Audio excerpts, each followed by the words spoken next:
बिस्मिल्लाहिर्रहमानिर्रहीम। Introduction to programming using C plus series के साथ मैं हूं मोहम्मद सफदर डोगर। व्यूवर्स, मेरे चैनल का एड्रेस है www.youtube.com/safdardogger। तो आज के लेक्चर के अंदर हम देखते हैं कि कौन सा टॉपिक कवर करेंगे। वो है जी फंक्शन डेफिनेशन। पिछले लेक्चर के अंदर हमने देखा था कि फंक्शन को हम डिक्लेयर कैसे कैसे करते हैं। इसके अंदर देखेंगे कि हम फंक्शन को डिफाइन कैसे करेंगे या फंक्शन की डेफिनेशन क्या होती है। तो viewers, A set of statement that explain what a function does is called function definition। यानी कि वो स्टेटमेंट या वो समझे टास्क जो फंक्शन ने परफॉर्म करना है, तो वो हमारी जो होती है फंक्शन की डेफिनेशन होती है।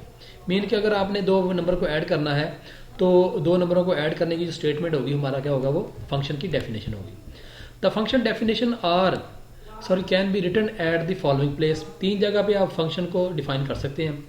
Before main function, after main function and separate file. Main के आप फंक्शन को जो है ना मेन फंक्शन से पहले डिफाइन कर लें, मेन फंक्शन के बाद कर लें या सेपरेट फाइल में कर लें। व्यूअर्स, अगर आप फंक्शन को मेन फंक्शन से पहले करेंगे तो वो आपका ग्लोबल फंक्शन बन जाएगा, तो उसको डिक्लेयर करने की ज़रूरत नहीं होती। बट अगर आपने एक फंक्शन जो है ना मेन के बाद बनाया तो उसको डिक्लेयर करना लाजमी होता है, वो लोकल फंक्शन बन जाएगा।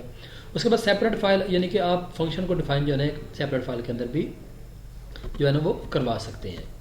तो इसका सिंटैक्स देखते हैं फंक्शन को डिफाइन करने का। रिटर्न टाइप होगी, उसके बाद फंक्शन नेम होगा, नंबर्स ऑफ पैरामीटर, उसके बाद पैरेंथेसिस स्टार्ट कर देंगे, स्टेटमेंट 1 स्टेटमेंट 2 डॉट डॉट जितनी भी आपने स्टेटमेंट लिखनी है, उसके बाद ब्रेस आप क्लोज कर देंगे।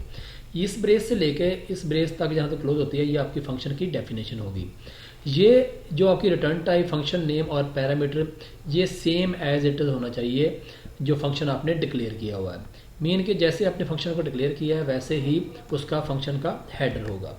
तो इसको यहाँ पे देखते हैं। जैसे देखिए, मैंने फंक्शन पिछले प्रोग्राम में मैंने एक फंक्शन को डिक्लेयर किया था जिसकी रिटर्न टाइप क्या है, फ्लोट है। मैं इसको यहाँ पे वाइड कर देता हूँ और फंक्शन का नेम क्या है, मेरा शो है। और मैं अब फंक्शन को यहाँ पे समझ लें कि डिफाइन करता हूँ, तो मैं इसको मेन फंक्शन के बाद डिफाइन करता हूँ।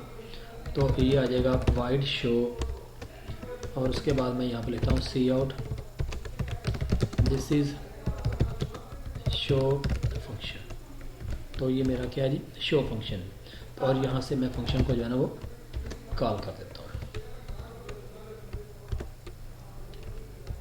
तो इसको मैं रन करता हूँ तो ये देखें व्यूअर्स, ये आ जाएगा हेलो वर्ल्ड। जैसे भी आपको पता है कि आपका जब भी प्रोग्राम स्टार्ट होता है तो कहाँ से होता है, वो मेन से स्टार्ट होता है। मेन से स्टार्ट हुआ, सी आउट हेलो वर्ल्ड, तो उसके बाद फंक्शन को कॉल किया तो आपका ये वाला फंक्शन का जो पार्ट है ना, कंट्रोल आपका यहाँ पे ट्रांसफर हो जाएगा। और जब कंट्रोल यहाँ पे ट्रांसफर होगा तो ये वाली लाइन जो है ना ये एग्जीक्यूट हो जाएगी, this is a show function. और उसके बाद ये देखें ये वाली लाइन प्रिंट होगी और उसके बाद आपका प्रोग्राम जो है ना एंड हो जाएगा। तो व्यूअर्स, ये वाला जो फंक्शन मैंने डिफाइन किया है ना, ये मैंने मेन के बाद किया है, तो इसको ऊपर डिक्लेयर कराना मस्ट है। अब देखें ना, यहाँ पे अगर मैंने वाइड लिखा हुआ है, उसके बाद शो लिखा हुआ है, पैरेंथेसिस, उसके बाद एंड पे सेमीकोलन मस्ट है। अगर मैं यहाँ पे इंट लिख देता हूँ और उसको मैं यहाँ पे करता हूँ तो ये देखें व्यूअर्स एरर आ जाएगा। क्योंकि एरर क्यों आ जाएगा, क्योंकि जो आपका फंक्शन आपने डिक्लेयर किया है तो वहाँ पे आपने उसकी रिटर्न टाइप वाइड लिखी हुई है, जबकि यहाँ पे आप उसको क्या यूज़ कर रहे हो, इंटीजर कर रहे हो। तो यहाँ पे भी आपको यहाँ पे वाइड करना चाहिए।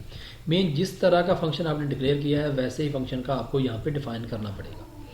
अगर इस फंक्शन को मैं मेन फंक्शन से पहले जो है ना वो डिफाइन कर लेता हूँ तो फिर इसको डिक्लेयर कराने की ज़रूरत नहीं है। यहाँ पे मैं इसको सेव करते हैं। सेव करने के बाद मैं इसे रन करूँगा तो ये देखें इसकी आउटपुट आ गई है।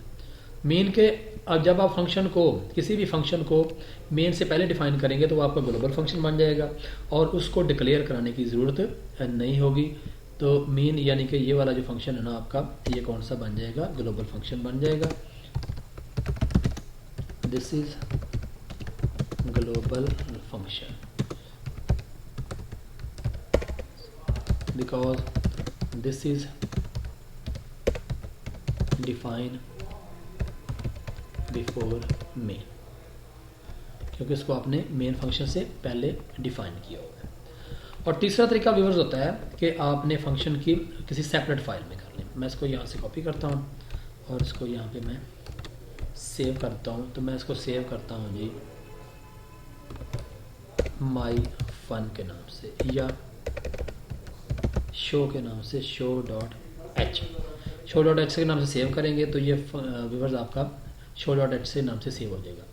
अब इसको यहाँ पे डिक्लेयर कराना मस्ट है और यहाँ पे आप लिख देंगे $, इंक्लूड, और यहाँ पर डबल कोड के अंदर लिख देंगे show.h,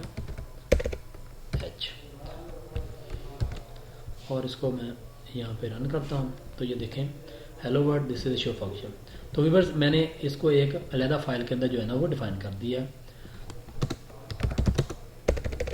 यहाँ पे लेते हैं डिफाइन